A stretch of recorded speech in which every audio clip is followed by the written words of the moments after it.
Network Entertainment.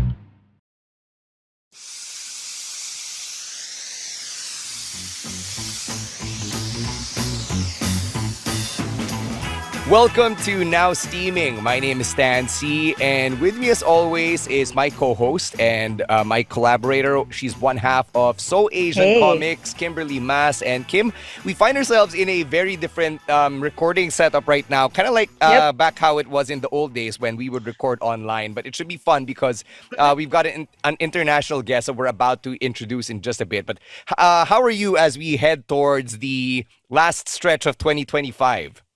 It's heading into we just finished November, the first week of November, and I think for me it's just shit's getting real because Uh-huh. yeah, my wedding is on January, by the way. I think Oh, for majority of wow. our listeners, they already know that, but yeah, that's what I'm busy with apart from the podcast. Ayun. So even our guest is amazed na you're still able to incorporate all of this, all of these creative efforts. Yeah. But yeah, this should be dropping on the first week of November. Undas, All Saints Day, All Souls Day will have Yeah. just ended for us here in the Philippines, and it's pretty timely that we actually are talking about Chinese ancestry this week on the podcast. We're going to talk about genealogy, which for a lot of our listeners could be a big word, might be a word you're not familiar with, and we're going to unpack all of that. But again, just some housekeeping notes before we dig into the episode and introduce our guest. This episode will be primarily done in English because our guest Yeah. also wants to share this episode with his followers, his community, and Mhm. apparently yung community niya, they span many different countries across the Chinese diaspora. So we're gonna do Oh our best to yeah. be inclusive for as many people as we can. So Hmm. for that reason, we're gonna be doing this podcast primarily in English. English, Let's yeah. introduce our guest. He is the founder of Chinese Ancestry Research, and he's made waves in the Chinoy community as somebody, basically the go-to resource for all things genealogy. Please welcome to the podcast, Nathan Co. Nathan, welcome. Welcome to Now Steaming. Hello, thank you very much. Thank you so much for inviting me to your show. I think genealogy is a very interesting topic that in the past people have thought it's hopeless, right? Hmm. But from through our efforts, through our cooperation with our partners and the help of our experts, we're able to dig a little bit more and create that spark that interest in everyone. And we're so happy that it's also becoming known all over the world. Mm-hmm. Nathan, I understand you're based in Singapore, right? So you're Yes. calling in from Singapore, but you did grow up here in the Philippines. You're basically every bit as Chinoy as the rest of us. Yes, I grew up in the outskirts of Binondo, actually the corner of Binondo, near Santa Cruz and the Claro M Recto area.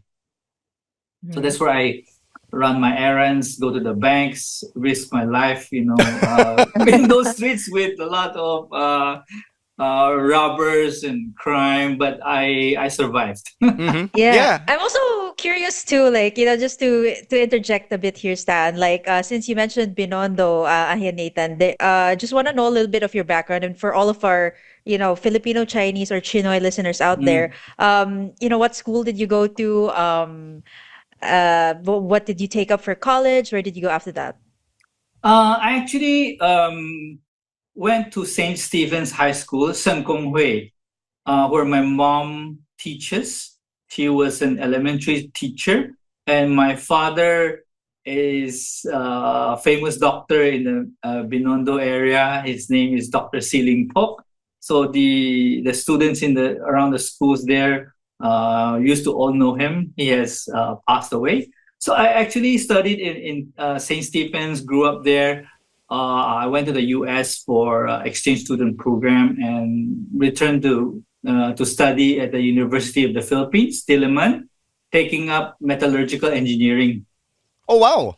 Yeah. It's great to see that you're a Yeah, fellow ISCO. schoolmate. I'm also from UPD, so But I think you're the first person I've ever talked to who came from the metallurgical engineering program. I mean, I know it exists. I've Mhm. seen the program in school, but I've never talked to anyone who was actually a metallurgical engineering grad or undergrad.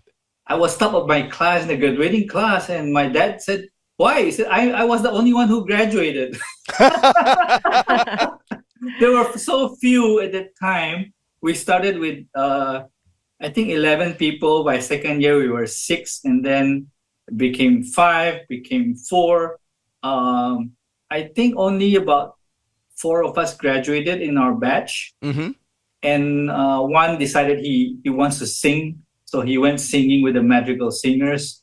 Another one, unfortunately, was murdered Mm-hmm. outside his home one day. And another friend of mine is in Ohio. He's the only one practicing. So when when I met with him, we had a reunion comprising of 66% of our graduating class, right? That's a Yeah. great retention rate when you put it that way. But Ayan Nathan, you mentioned having gone to UP. Now I'm curious because for context for us Chinoys, Mm. especially back in the day in the 70s and the 80s, there was a bit of apprehension from the Chinoy community with regard to sending students to UP because of the stereotype that you're going to be indoctrinated with radical ideologies, you're going to end up going to the mountains with the activists, that it's generally unsafe. So, how did you convince your parents that going to UP Diliman was actually a good idea? Well, what you said is actually true. In fact, one of my batchmates was an activist back then, right? Now, to me, it was I really didn't have a choice because when I returned to the Philippines from my exchange student program, school just started, Mm-hmm. and my sister, thankfully, she's also a UP student at the time. Mm-hmm. She says, "Hey, there's no other choice. You need to go to UP. Is the best school." So it wasn't really a debate. It's just like Hey, she's not wrong. she decided for me, Uh huh. and I should thank her for it, right? My dad didn't really have much opinion because my sister went to medical school Mm-hmm. in UP, and she was okay. So Mm-hmm. I kind of escaped that family debate. I love it. I love it. There Mm. was a bit of apprehension from my family as well, but thankfully we didn't really get into the weeds of all the debating as well. It didn't take much for my dad to fall in love with UP and the community. So, you and I are probably in the same boat as well. Mm. Let's get into the Chinese Ancestry Research, Aya Nathan, Mm. because I know it's an online community dedicated to discovering and embracing Chinese heritage. But Mm. how did it even begin, and where did the idea of forming Chinese Ancestry Research even come from? Okay, this is a bit strange, a bit funny, but it was not really deliberate. Um, on hindsight, I think it's a bit of maybe some hints or decision from ancestors past. Okay, and don't get spooky on this, but let me explain. Right, when when I started, okay, and looking back, this is how I deemed it started. I just want to document down um, how my dad came. This is on the third anniversary of my dad's passing, 2012. On that very day, I said, okay, it's a third anniversary. Let me write an article of what I know of dad and granddad, which is not a lot, right? I mean, I didn't even know my granddad's Chinese name. I had to call up my aunt and say, "Hey, what's my granddad's Chinese name?" Right? Mm-hmm. My aunt apparently knows a bit more. So I wrote a simple article on Facebook, not even Chinese Ancestry Research Group. So from there, uh, I mentioned that this is my father's name. He came with grandpa. This is grandpa's name. And that's it. It's just very simple, how ideas just get planted. On that very same night, a friend of mine based in the US, he messaged me. He said, "Hey Nathan, we're part of the same clan, your father's name and grandfather's name, they are part of a poem." And I said, "Oh yeah, I heard about the poem, but yeah, tell me a bit more. And then he gave me this long 100-word poem, all in Chinese. I went to research and I was fascinated by it because the poem was actually composed by a Qing dynasty emperor for an ancestor. Wow.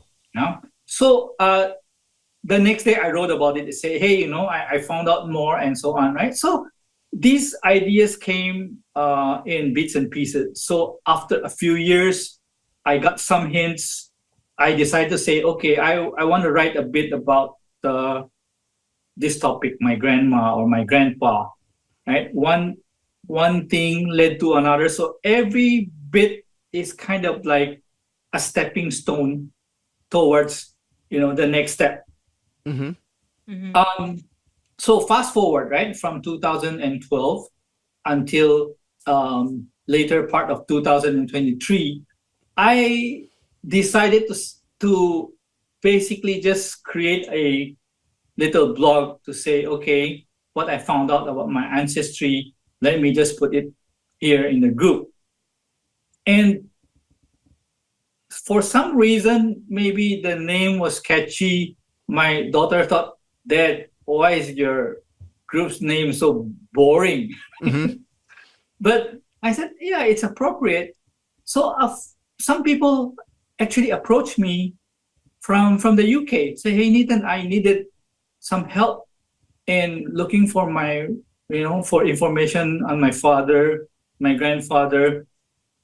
And this person was actually from a group, they call themselves the Liverpool Seamen Descendants. Mm-hmm. We can touch about that. But these are basically the Chinese sailors who worked for the British ships that were deported illegally overnight because the British don't want them anymore Mm-hmm. after the Second World War. So I did help a few of these people interpret some of the notes that they had. And she said, Nathan, what I learned from you in the last 10 minutes is more than I've learned in my whole life, my Mm-hmm. 50 years or so. I said, okay. And then she introduced a few more people. And when I got bored, I write a bit of, article related to genealogy, Mm-hmm. including, like, for example, the surname series, right? I find a surname, I try to dig to the roots of it, and slowly I see more and more people join the group. Mm-hmm. And in some ways, it's strange because to them, they also get some kind of a signal from their dreams, from hints from their everyday life to come to the group. Mm-hmm. Sometimes they just say, "Hey, just showed up, and I found you, and from you, I found my relatives in China." Mm-hmm. Right? So it's Yeah. it's like, for now, it's for the group itself. It's an almost everyday thing that we are able to help somebody in the world progress their search. It could Mm-hmm. be just a little bit of hint, like where the hometown is, what clue to follow up. But sometimes it's just say, hey, we found your relatives, even before the guy asked for it, right? Mm-hmm. Yeah. So, I'm also curious too, like it's 32,000 members currently in your group. I've also joined the group, I think a couple of years back, but I'm also curious, do you have like certain rules or descriptions before you let somebody enter? How do you actually filter out the people, or you just let everybody enter and then, figure it out from there? Yeah. I also learned a bit from other groups as well. I found that groups that ask for questions basically turn off a lot of people. Say, hey, this is too much hassle. I'll just go. So I just kept it open, initially. Then I realized there are troublemakers, people who like to inject their political opinion, and people who want to impose their religious beliefs on you, on the group. So what we do is we carefully vet the people who are joining, right? In the sense that we do check their background, if their posts are all extremist post, or for example, they their friends are all ladies who dress very skimpily, so you know this guy is probably an unpleasant predator, something like that, right? Mm-hmm. So these kind of things we do screen out initially, but also we carefully vet the comments. We don't want just anybody to anyhow comment, but we want to make sure whatever comment is accurate, it's true, it's backed by facts, Mm-hmm. right? Because somebody could have believed something to be true, but it's not. Right. So either we correct them, sometimes we just delete the whole comment to say, hey, your information, you're mixing, fiction with and facts together and package it as fact. Mm-hmm. So we do police that, and also people who are trying to get fresh with some of the members say, hey, Kimberly, you're so pretty, huh? And then sends you a flower. That one is also a no-no. Right, because We that gets also, inappropriate. yeah, and some people like to say, to post like their comments against certain government, whether the Sure. Philippines or China, Mm-hmm. Taiwan, those political comments or religious. So we keep all of those things out. If it's unintentional, we say, okay, we give you another chance. But certain people, when they join, they just want to make their ideas heard, Mm-hmm. no matter whether it's relevant to the topic or not. We just remove them from the group. Mm-hmm.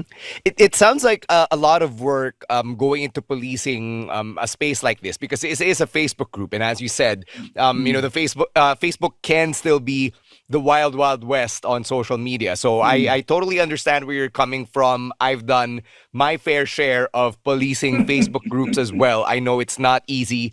It's not fun. So, on that alone, you deserve a lot of credit. Now, I want to get into your particular family history or your particular genealogy, because you mentioned that this all stemmed from your curiosity to learn more about your father and your grandfather. So I wanted to ask if your grandfather was the first generation immigrant in the Philippines, or like how far back does your father's side go in the Philippines?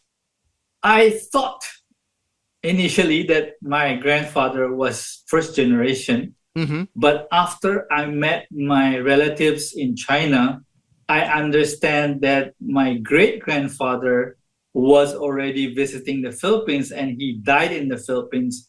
So my grandfather had to take his remains back to China. So that means I'm at least the fourth generation. Mm-hmm.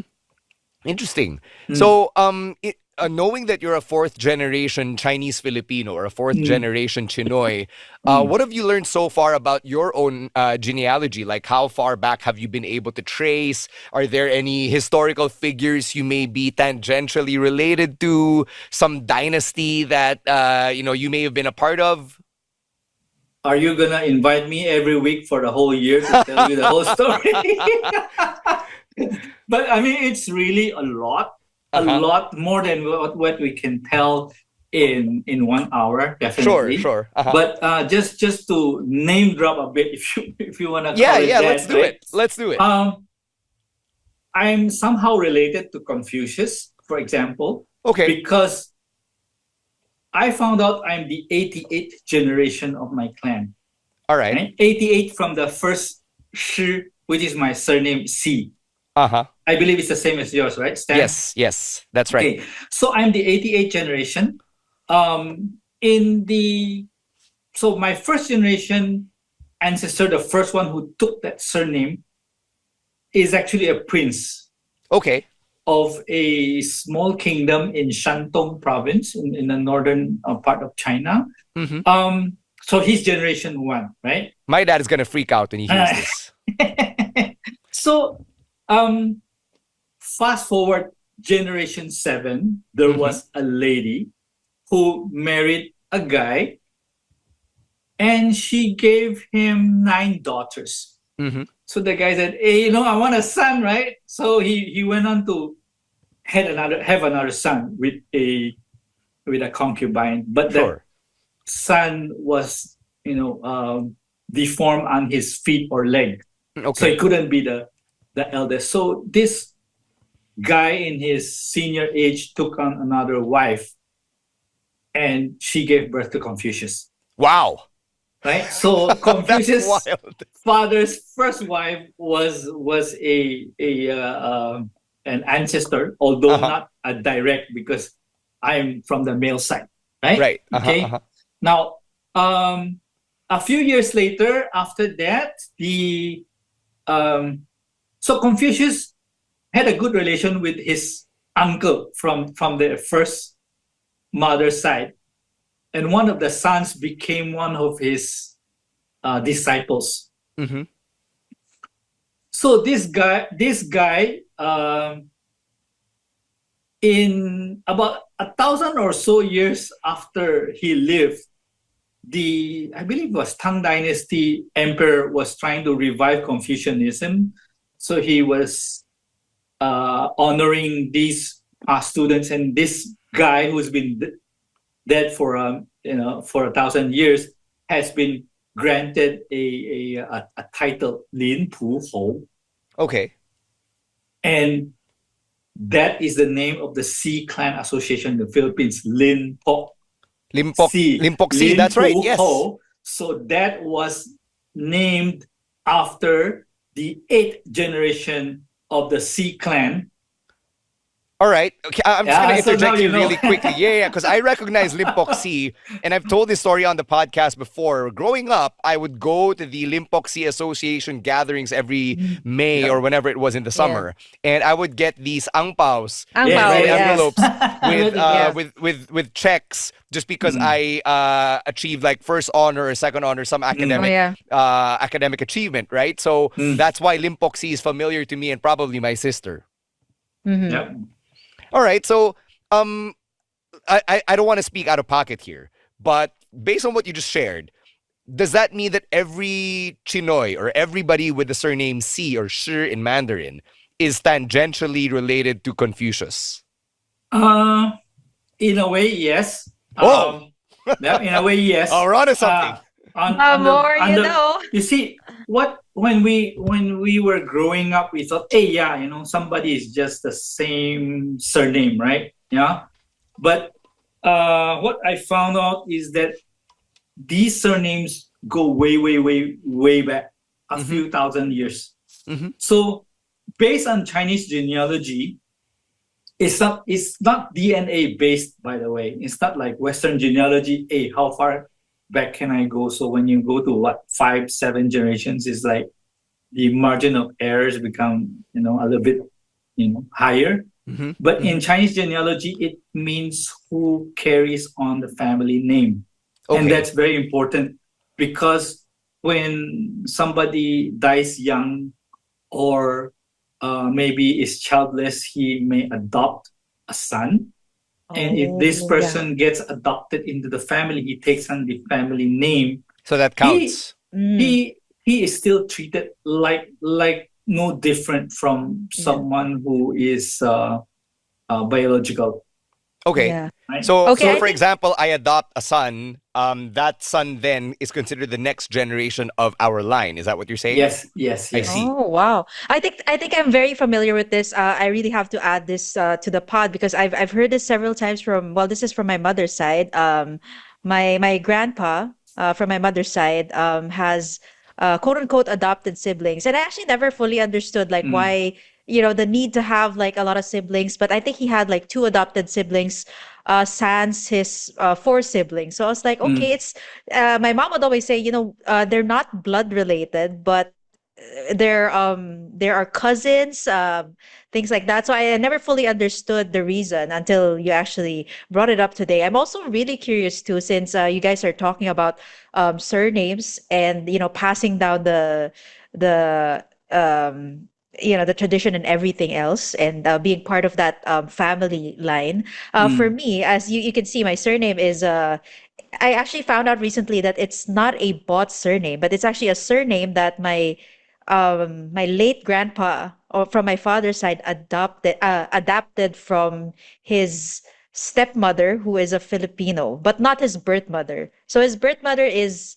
from China, but his real surname is Tan. So converting it, Chen, is it's it? Chen. Yes, it's Chen. So it's a very common surname. So I'm actually I don't know what's your take on that? Like the Chinoys here who changed their surname, how do they actually trace back their roots? Because some people, when you ask them like, "What's your surname?" Apart from your current surname that is either Spanish or Dutch or whatever, like how do they trace back their lineage if they don't know their Chinese surname or whatnot? Okay, I'll give you an example, right? Myself, my last name in English is Co, C-O, but my real surname is C, as in Shi. Okay? So let's start with the purchase surname, right? Many people do not know why people like us get a different surname. That is because in the US in 1882, they passed a law called Chinese Exclusion Act. So people who are from China are essentially banned from staying in US soil. They come, they work, they have to go back. Now, when Philippines was bought by US from Spain, it became US territory, and this law was adopted around, I think, around 1901, somewhere there. So that means people from China cannot go to the Philippines and settle down. So the loophole there is if you are the child of a merchant, you're given exception. So unlike in the US where people who are returning needs to go for a very thorough interview, they'll ask question, from beginning to end, from end to beginning, try to confuse you to see if they're gonna catch you saying something wrong. But in the Philippines, it's very easy. You buy a name, you assume that identity. So for my dad, my grandma bought a name for him called Bing Ko. So I became a Ko. Now, when I was growing up, I was confused. Dad, what is my name? Because my full name, first name and last name, first name is C Nathan, S-Y space Nathan. Last name is Ko. So I said, Dad, am I C or a Ko? He said, you are C, but I need to use Ko, so I hid the C as part of your first name. So I remember that very well. I know I'm a C. And in my in school, or I have to use a Chinese name in the Chinese class, it's always Shi. So for me, that has never been lost. It's always in my memory. But imagine if I don't keep track of my Chinese roots, I have all Filipino friends. I don't speak Chinese. In the next 1 or 2 generations, that would have been forgotten as well. Right. And it's easy to lose track of all of this, right? And, we're not saying that we're shaming those who forget, that we're shaming the people who don't know their ancestry or whatever. It's just a fact of life. It happens, right? Yeah, Because of it's a circumstance. victim of circumstance. Yes, yes. So what happened is there are still clues that are left behind. What we advise usually is for people to find the tombstones of their father, their grandfather. Why? Because in the tombstone, you're already dead, basically. You don't have to lie about your name anymore. And the tombstones typically would contain the real Chinese name and the ancestral hometown.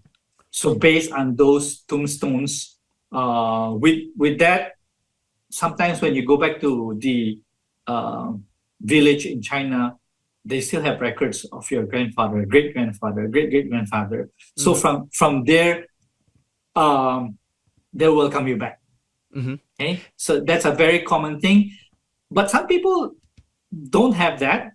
The tombstones have, the graves have been um, gone, cemetery closed down, or the bodies exhumed and, you know, placed in a Buddhist temple or something. There are still other documents like school records, for example, right? Mm-hmm. People who went to um, Chinese schools, or those who have contributed to clan associations. The clan associations still do keep a lot of these records. So, So there are many places where you can find clues that will lead you back home. mhm.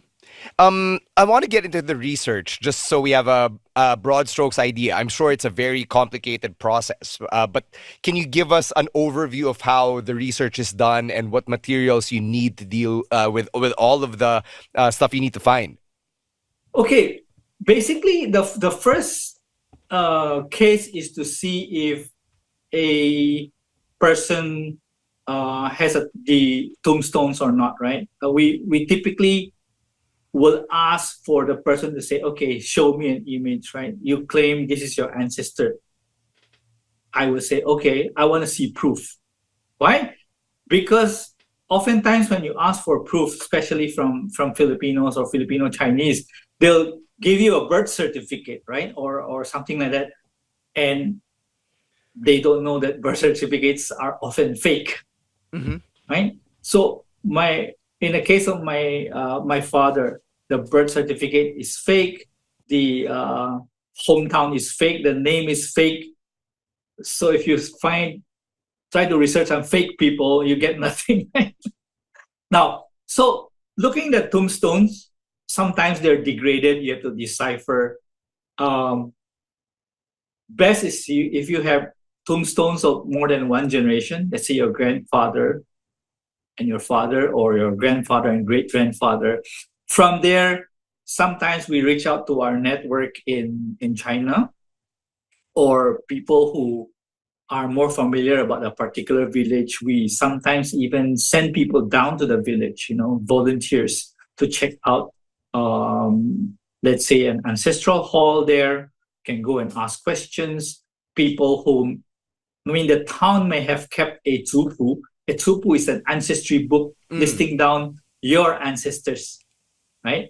Mm-hmm. So, based on this, we reach out, and sometimes we get lucky. We go back to the person and say, hey, do you have WeChat? We found your relatives, right? Right. Huh? You mentioned the Tupu, here, Nathan, the Yep. genealogy book. Yes. My dad actually went to the province where our line of Cs came from, right? In Tienkang. And I remember in 2011 he went with my amma, with my grandma, and one of my aunties and one of my uncles, and then that they actually included our generation's names in the Tupu. So basically, I'm telling this story because this sounds so old school, but it's still something that's being kept track of to this day. Yes, yes. And not only that, right? Typically, um, they go very far back, and sometimes you may have to find different editions of the tupu, Mm-hmm. because your family book, like for mine, it only started like 9 generations ago. Only. I said, so what's before that? So I have to find um, other books that link my branch to the bigger tree, to the bigger tree. That's Mm-hmm. how I was able to trace um, back so many generations. So uh, checking different versions of Tupu, because some may be from another branch, but they may have recorded a bit about your ancestor, let's say someone famous.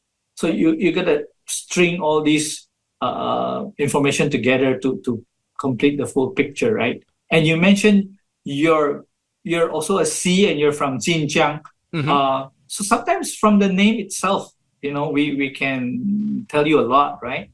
Mm-hmm. Can you share your let's say your Chinese name, Yeah, your father's Chinese name? yeah, sure. So my Chinese name is Shi Yi Cai. The Cai is Gong Xi Fa Cai, the Cai. The E Mm. is it's got a yen on the left, and then on the right side you've got the Wang with the horns on top, and then the Wo at the bottom. That's the traditional way of writing it. Okay, and then how many how to say this? How many generations back did you know about your family? I mean, based on those visits. I would say I know until like the Taikong or the great grandfather. So like we've got the name because like we still go to their mausoleum every October and November. So in the Philippines, right? yes. So they're the first generation. Okay, so if based on what you told me, right? Sure. And I haven't discussed any of this with you before the show. So I can say your father's name, the first word of the first name should be Jiao. Yes, that is the generation name, but their actual second character is Wen. So that's what my grandfather did. And then before that, that's Xue. Yes, that's correct. Right? Wow, holy crap. Yeah. So I know your whole history, right? So your ancestor is actually from a different branch, one of the other main branch from mine. Your clan name is Qianjiang. That means the Money River clan. Okay. So you are E. So you're the 31st generation of your clan. Okay. Which basically matches my generation. Okay. Sun. Although I'm from another clan, there's a kind of a mapping table. I'm the 25th generation from the first guy who went to Fujian. You're the 31st generation who went to Fujian. But your ancestor went to Fujian earlier than my ancestors by about 150, 200 years. Okay. Wow. So you are also the 88th generation of your clan from this first ancestor, Shifu. Okay. From the very first person whose last name was Shi. Yes, exactly. And you're also related to Confucius. Oh, anyway. Like that's what I wanted to hear. Yes. I think you just needed to confirm that. Yeah, and going back to your earlier question, there's another person who we are related to. You may have heard one of the four beauties in ancient China. Yes. One is Xi Shi. If you heard of it, yes. She's supposed to be so beautiful that when fish sees her, they sink to the bottom because they forget how to swim. Okay. She is from the 11th generation of our clan. So you're 88, right? So it's 77 generations back.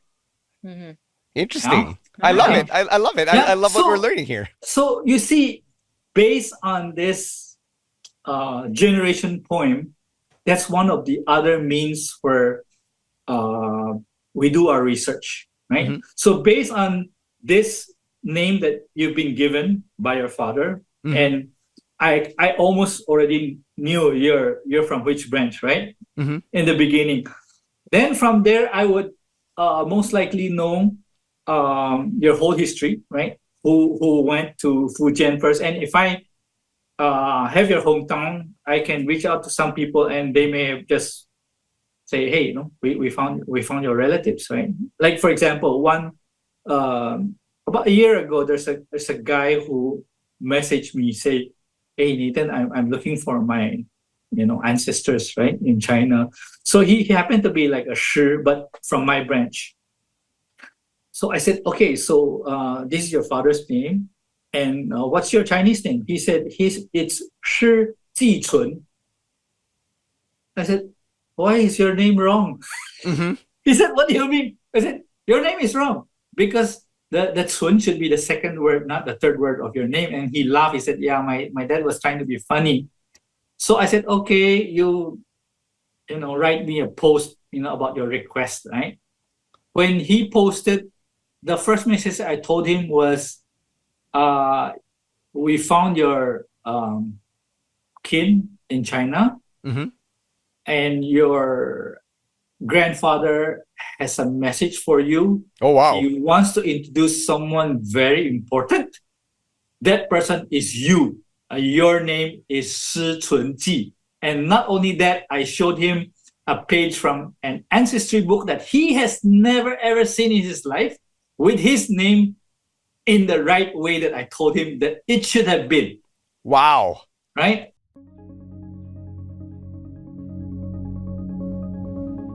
Hi, my name is RJ Ledesma. I wear many hats. I wish I had just as many heads. I'm a serial entrepreneur and I'm also an entrepreneur mentor. I'd like to invite all of you to please listen to the RJ Ledesma podcast. On my podcast, I listen to inspiring business leaders and entrepreneurs to learn more about how they think about doing business, what are their success secrets, and how we can replicate them, and more importantly, what business opportunities do they see emerging in the near future for us entrepreneurs. Listen to the RJ Ledesma podcast.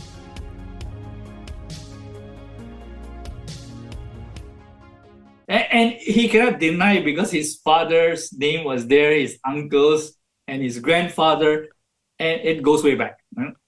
So from our names, it's fascinating because we actually carry, or most of us actually carry the generational name, and it's just not just for fun.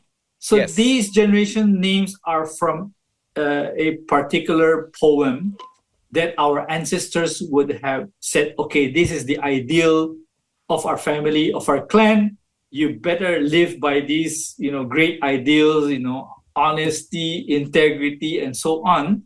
So each generation continues that heritage. Mm-hmm.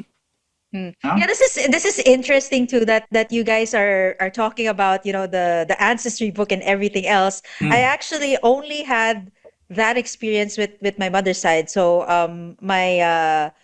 my Diku, or my uncle from my mother's side, went with us to Xiamen. It was a province called Jinjiang in Fujian. So we actually went to my mother's side's ancestral home. I actually got to meet everybody there. But for us ladies, I'm asking for all of the ladies here, the listeners who are ladies, how do we actually trace our genealogy? Do we actually go with our father's side, or do we go with our mother's side? Okay, I would say always go with your father's side first, okay? And I'm not being discriminating here, Mm-hmm. but Mm-hmm. there's a reason behind it. In the past, there are not that many records kept on the daughters. So if you want to look for your roots, the lowest lying fruits are those documentation that is available, and those are mainly documenting the males.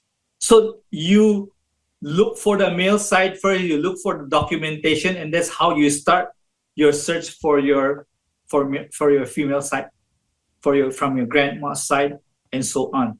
Right? I mean, we cannot change the past, but we can change the future. Right? Like in my group, I always tell even the ladies, you need to start your own family trees. If you don't know anyone, even back in China, you start your own. Let's say your grandpa, great grandpa settled in the Philippines. You document your own. You include all the women.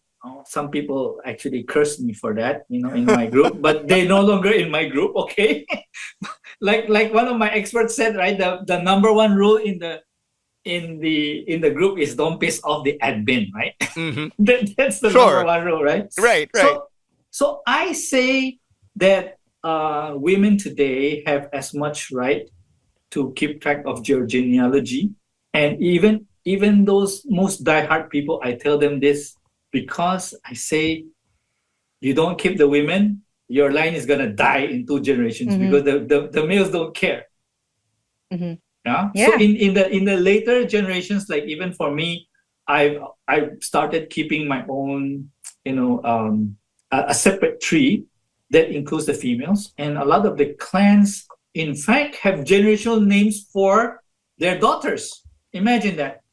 Yeah. So it's Right. starting. It's not yet That's everywhere, good. but it's starting. Yes. Yeah, I love it. Like the moment you mentioned that, I was like, How about us ladies?" Because all the time, whenever I hear this, like my mom would always tell me, "Oh no, you have to check with your father's side." But my father is not so in touch. I mean, they know of it, but they're not too in touch with culture and everything. Because I've always been so interested about learning about my roots and everything. So I was like, where do I even start, right? Because I love how this is giving more access to like ladies trying to find out like where they come from and everything else. So yeah, hopefully there's more of that, yeah, in the I'm gonna future. teach you a trick, right? And okay, since I already blurted it out, I need to tell you this, right? So, Yeah, you have to.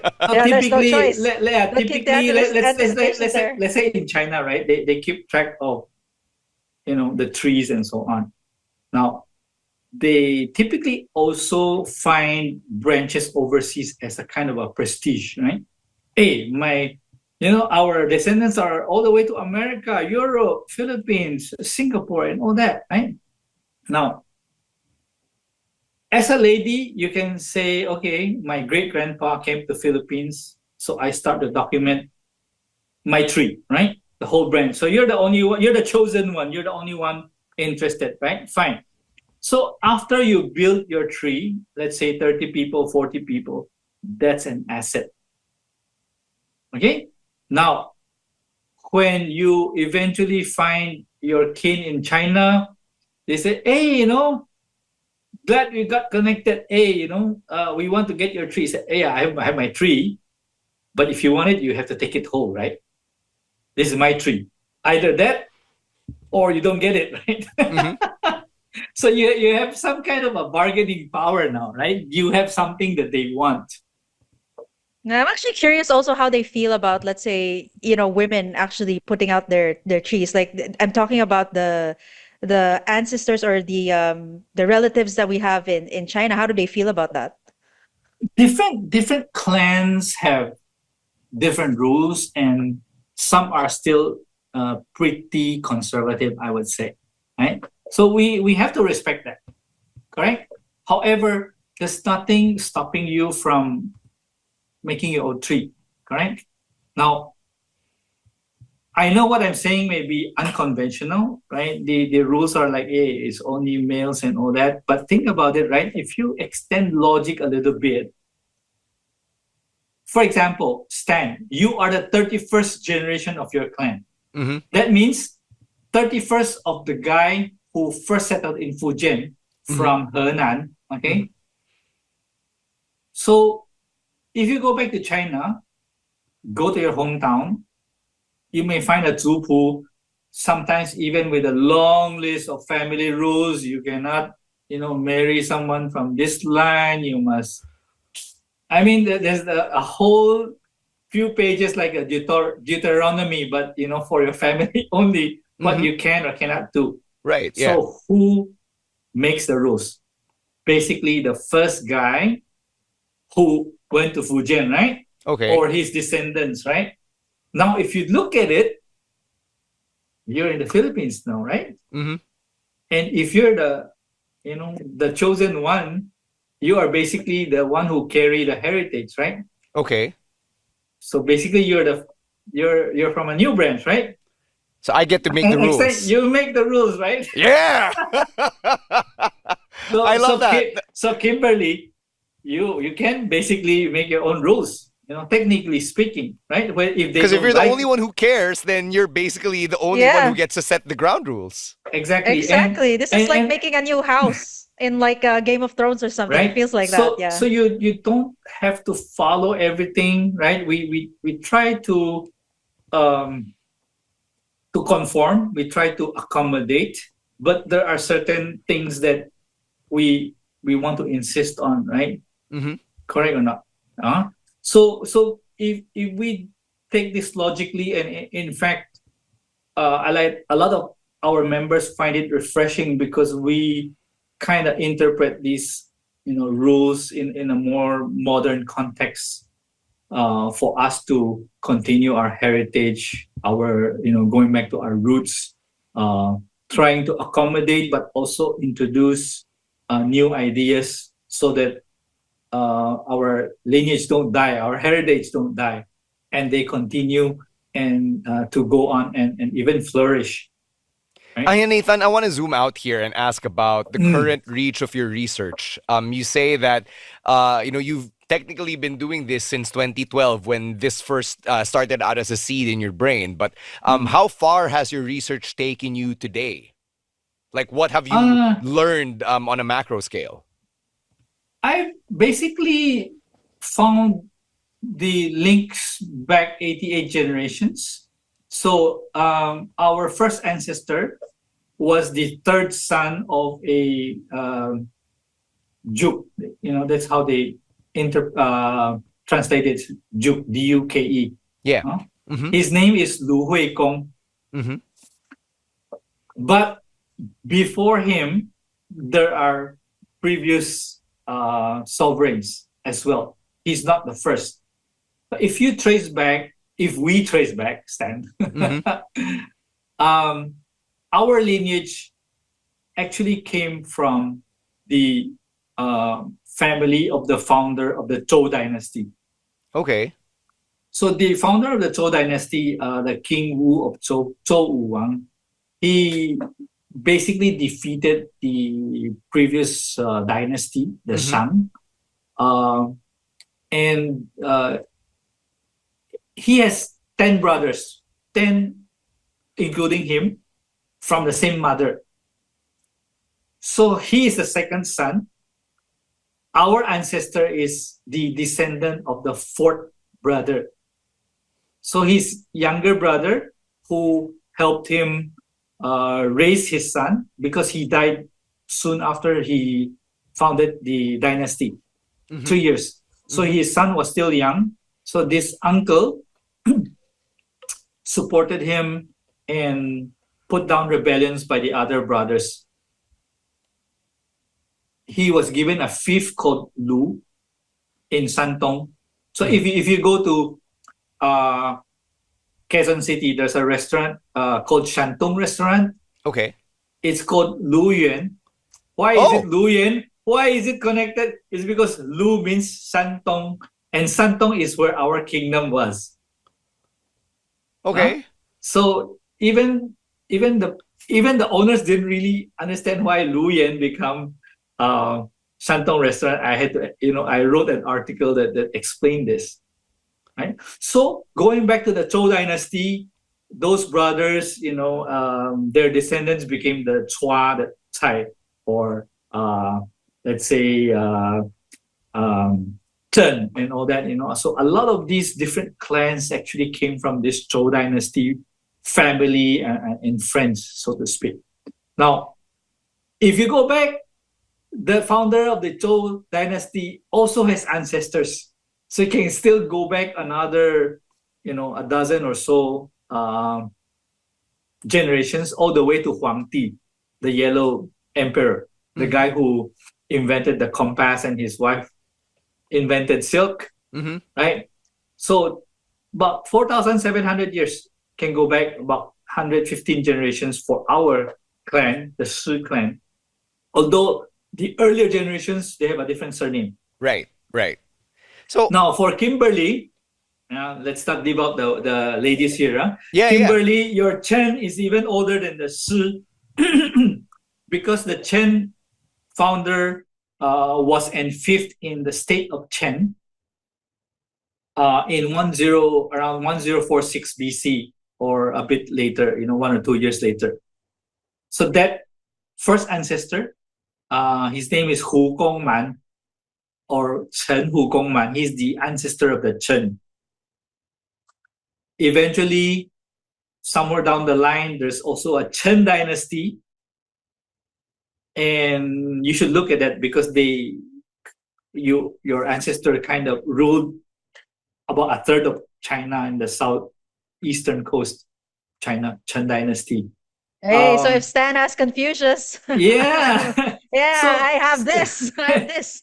and I have members who I have helped trace back lineages. Some of the Chen, especially from the Guangdong area, they're already in the 115th generation. Somewhere there.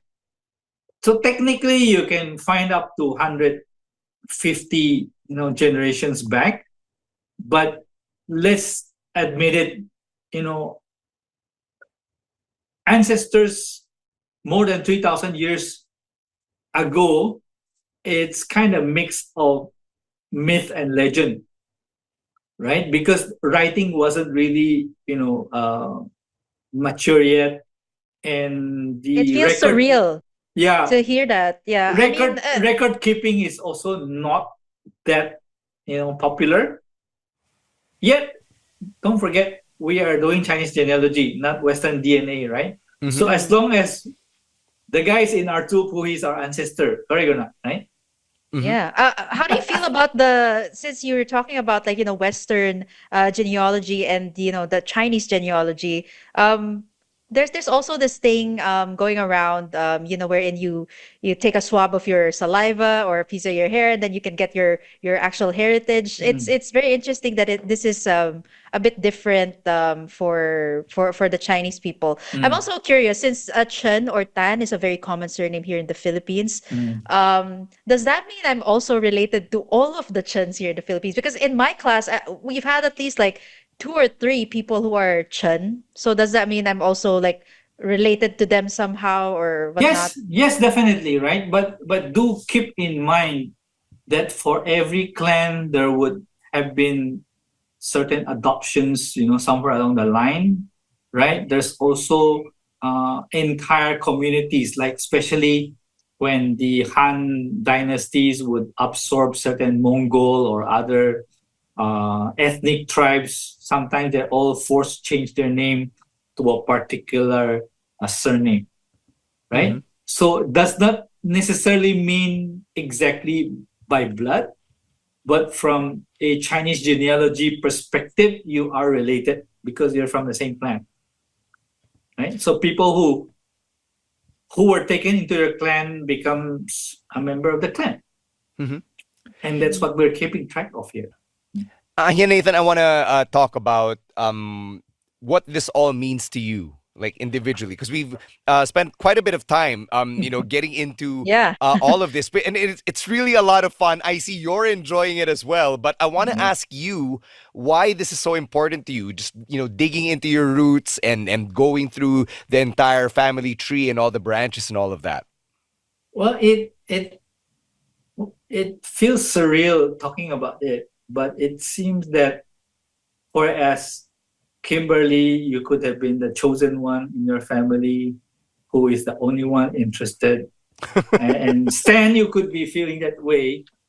For me, it feels like all the ancestors or different clans found out about me and they, hey, go to Nathan, right? So they, sometimes the hints come to me, just out of the blue, or why me, right? Why am I the one finding, like for example, from my maternal side, I was the one who helped find the long lost line that we had in Shaman.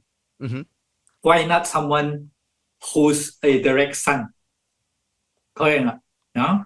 And it is strange talking about it because it's not something you can prove by science, but people have reached out to me and I feel a special connection, especially after I am able to help them reconnect to their ancestors, maybe after they've been, they've lost touch for 5 generations.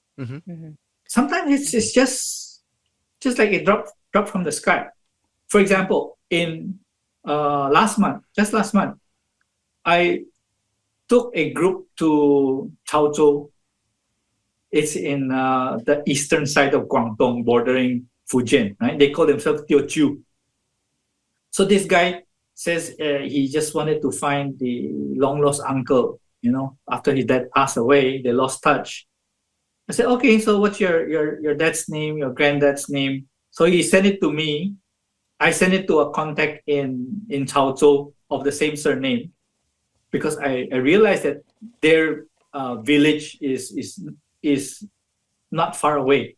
Okay? So this guy who joined the tour gave me the names plus just a family poem, right? Stan, a one pager family poem, 20 words. Mm-hmm. So I sent it to this guy in at night around 10:30. The next morning when I checked my WeChat, he said, yeah, I passed it to my friend. We found the family, the uncle is still alive waiting for you to come. Right? Wow. The guy was like shocked beyond words. Yeah, that was fast. Yeah, it's like literally within the hour. Mm-hmm. And I accompanied him and his wife and his son to meet the uncle who was being left behind by the grandfather 76 years ago, left in China. There was a lot of tears that fell, really, really very touching. I mean, this kind of joy that we create, for others is not something money can buy, or you cannot trade it, anywhere, right? Mhm. So Yeah. so for me personally, I feel that a lot of these ancestors have somehow heard of me, tasked me, and my group of experts in Chinese ancestry research to help people reconnect. But why us, right? I mean, there's so many groups out there, right? There's literally thousands of groups. But why is it only our group that's really growing fast, that we are succeeding far more than even some commercial outfits Mhm. that do this, right? So there must be some reason. I Yeah. also observe, right? Because I also write articles often for the group almost on a daily basis. I find that, hey, I remember something, from my childhood, which actually brings me to what I'm doing today. Yeah. No? Since we're already on the topic, ayan, Nathan, you mentioned you travel frequently. The last time we spoke, when we actually tried to set up this podcast, you were always traveling, which kind of explains it right now. You're actually helping all these people reconnect to their roots. I want to know, like, for people who are listening here right now, how much does this actually cost? I know you guys do tours also. Is there anything specific that people actually need to be able to start this one? Well, you may be surprised, but we don't charge. Oh wow. Yeah, we're doing it for free, right? Wow. The blessings just come, in big and small ways. Recently, when we do an analysis, or we help others, or when we write posts, we have at the end a footnote to say, if you want to contribute, right, just feel free what you want to contribute, but it doesn't cost money. However, for those who want to join tours, the tours are non-profit. In fact, I'm helping or partnering with Genealogy Society Singapore, where I'm the genealogy advisor. We're partnering them to promote this genealogy. So it's the base cost plus a bit of overheads in preparing eventualities and all that, but it's not really for profit. Mhm. So the tours are mainly more of a heritage, getting back to your culture. So Right. it's like a touristy thing, right? Yes, But yes. yeah, but it's not like you're paying a travel agency who's really, making a profit. So we're not profiting at all from this. But Aya Nathan, is this your day job, or like do you have something else that pays the bills? Same Because queue. yeah. Like I'm legitimately curious, and I'm sure if you're coming from a traditional Chinese Filipino mindset, you ask questions like, "But are you actually gonna put food on the table with something like this?" Well, I'm basic retired, half retired, so um, it's not putting food on the table, not yet, unless somebody gives me a big amount, Mhm. which never happens.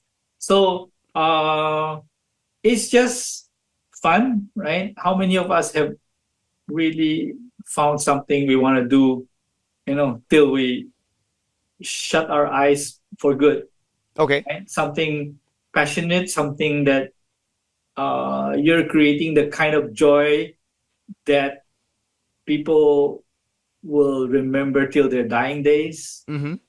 Last week, one of the Filipino members of our group, she initially just posted a tombstone of her grandfather. And we found her relatives in Hong Kong. Last week, she met up with a relative.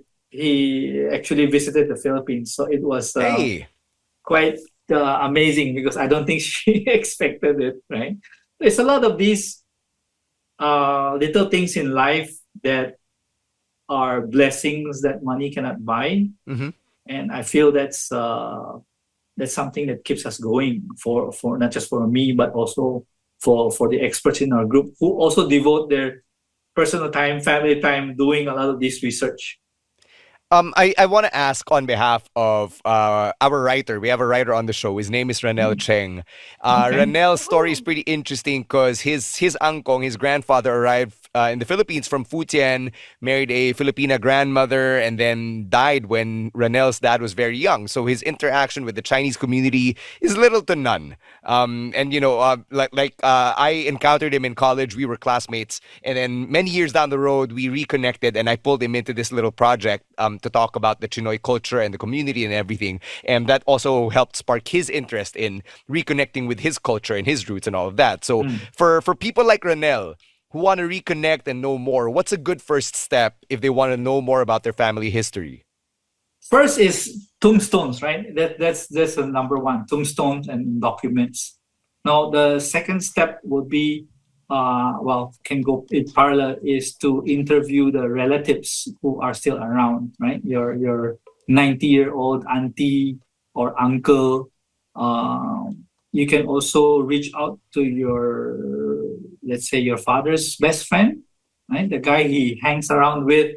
He probably knows more about family history than the people in China. So these people, the friends, the relatives, you can always interview them.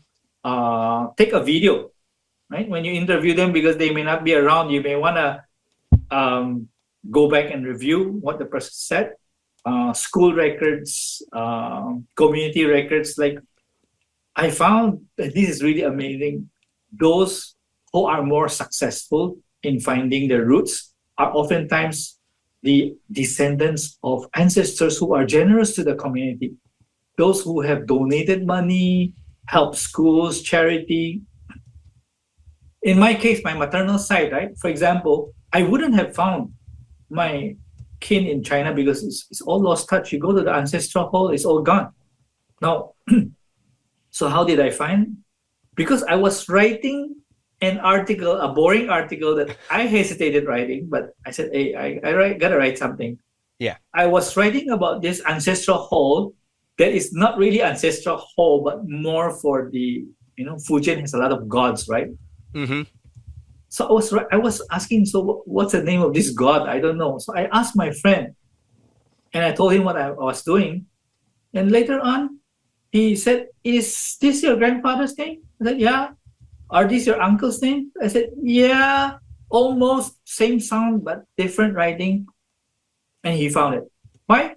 Because my grandfather, my maternal grandfather, 100 years back, he donated money to a school in Fujian, in Xiamen. And apparently there's a obscure news article about that online. That very obscure article about a deed that happened 100 years ago was the key to finding the roots. And not just for this case, but many other cases where, hey, grandpa donated so much money to this school, they named it after him or named this hall, and it's so easy to find, right? Because they have done something for the community. Mm-hmm. Yeah. Well, what's your advice, Nathan, to, people who are getting to learn more about their ancestors? What can they actually expect? And, what are the possible surprises that they may actually find? Well, first of all, advice is to join Chinese Ancestry Research. Why? Because we have experts. We have a lot of guides, probably far more than anywhere you can find. That is in English, right? So our group is fully in English, no Chinese post, because we don't allow it. It's mainly to cater to those who have kind of lost their roots or, halfway there. And right? this is on Facebook. This is on Facebook, yes. Okay. So from there, you can ask your question. You need help. Read the guidelines. That's number one. What to expect? Anything is possible, right? Because typically, I won't say 100% of the case. Typically, they'll really welcome you with open arms in China. But there are certain exceptions where, let's say, a village has become a rich city. They're afraid that, hey, Stan has come. He probably wants great grandpa's inheritance, which is going to affect me. So I don't want to know him, right? Get away, Stan, right? There are cases like that, but very few. Now, what to expect? You may have to expect some kind of resistance from certain branches of the family. There are estranged branches, right? Like your grandfather stopped talking to his brother because of some disputes, but it's also a good chance to reconcile, right? They thought we're arrogant. We thought they're arrogant because our grandfathers fought one time and they stopped talking. Now you're the chosen one, right? You decide, is it going to be the enmity carried on for another 5 generations, or you're going to be the one to say, hey, let's go out for coffee, right? What they fought for, it's not relevant to us anymore, right? Let's rebuild. Let's get back in touch. We can do things together. We do a podcast together, right? Talk about the good old days, right? On a lighter note, Nathan, have you ever gotten a request and then in finding this person's ancestry, you realize that they were related to like a terrorist or like a pirate or something? Like, has that ever happened? Well, like you'd be so horrified to share your results because you're like, oh, I kind of don't want to let you know that you're connected to so and so. Okay, I'll answer that in 2 ways, right? Sure. Pirates. For example, it's more of a history, right? People don't really know much of their history. Like people who are surnamed T, right? Chen. Okay. And some of them say, hey, my ancestor is great Chen Chen Gong. But Chen Chen Gong is the daughter of a pirate and a Japanese wife, right? Okay. So if you want to say pirate, okay, it depends on how you view history. Some people view him as a hero who stood up against the Qing dynasty. But some people see him, hey, this is a son of a pirate with a Japanese woman, right? So for our group, at least we try, we respect everybody's, ancestral history, right? The past is the past. That's history. Everybody has their side of the story to tell. Okay. Now, what we found, a few amazing stories, and after this show, we can keep in touch, and I'll share with you the links, right? Somebody, this is very interesting. It's a guy from Texas. He's a Filipino who migrated there.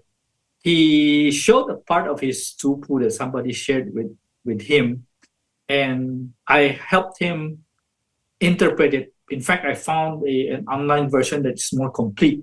So I told him that I think this was his great-great-grandfather was actually the adopted son, okay? And this is a very interesting thing because the original guy died young. He drowned. Okay? And this is something totally new to this guy here. He has not heard of this. So the ancestor drowned. He's already married. He's got a wife. So the requirement from the family is, okay, you can marry this widow, but you have to change your name.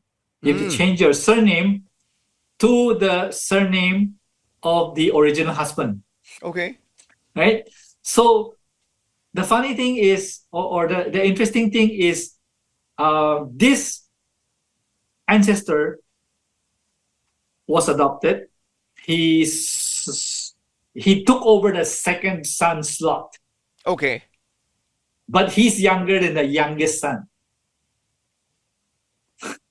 But he still needs to be called elder brother. Right. Because it's based on the generation, your sequence. So this guy in Texas is actually the, I think, great grandson of this guy who was adopted, but he had to basically change his identity to become the family of the wife of his wife's first husband.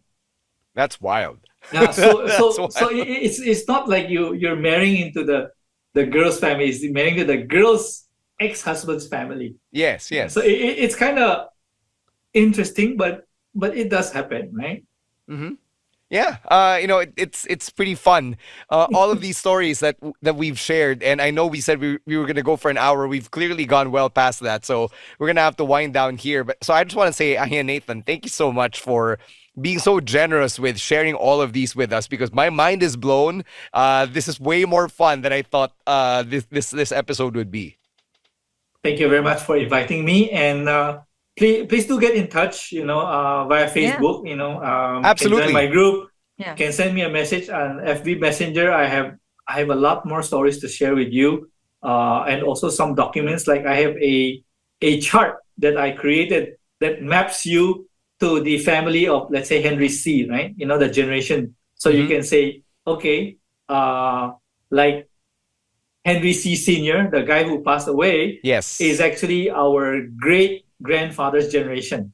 Hmm. So we are related, right? To Hmm. you is There you go, further Stan. away, right? So So Stan far away, I Stan can't be a Stan nepo baby.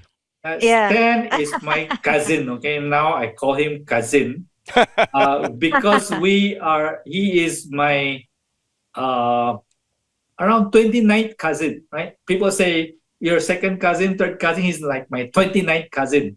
Sure. Because our Yeah. ancestors are separated at least by 31 generations.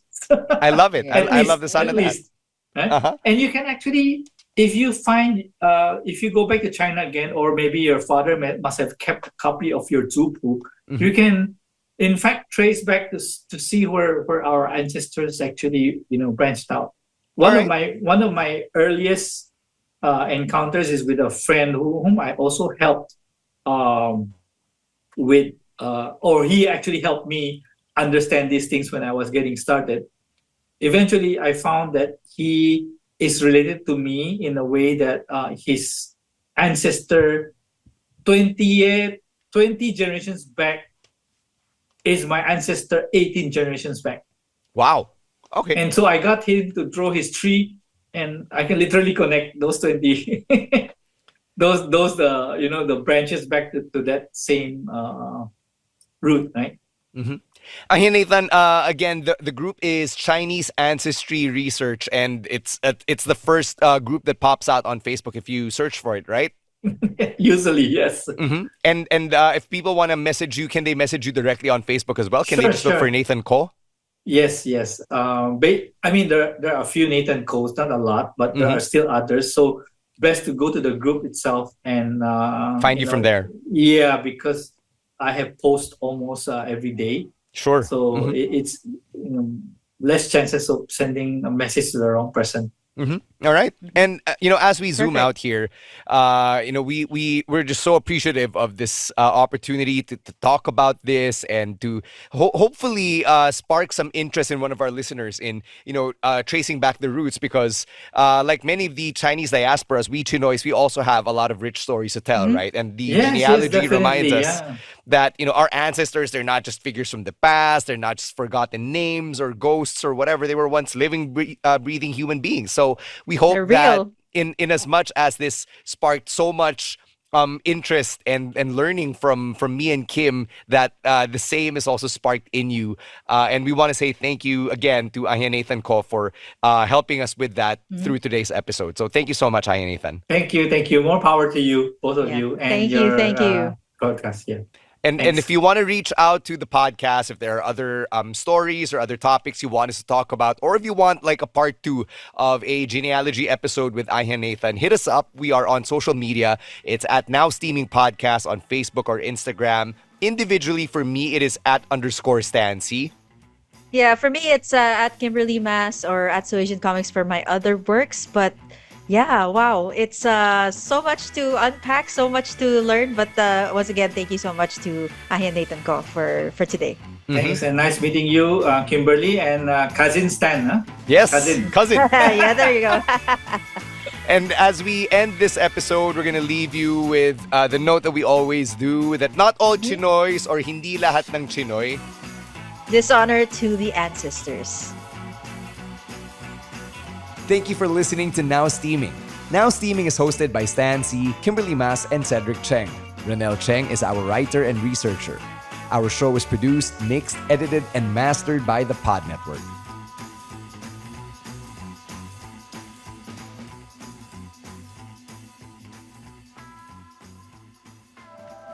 The opinions of podcast creators, hosts, and guests are not necessarily reflective of the official stance of the Pod Network Entertainment, its hosts, or other network programs. The content created by the people behind the podcast is personal and not meant to harm any religion, ethnicity, group, organization, company, or individual.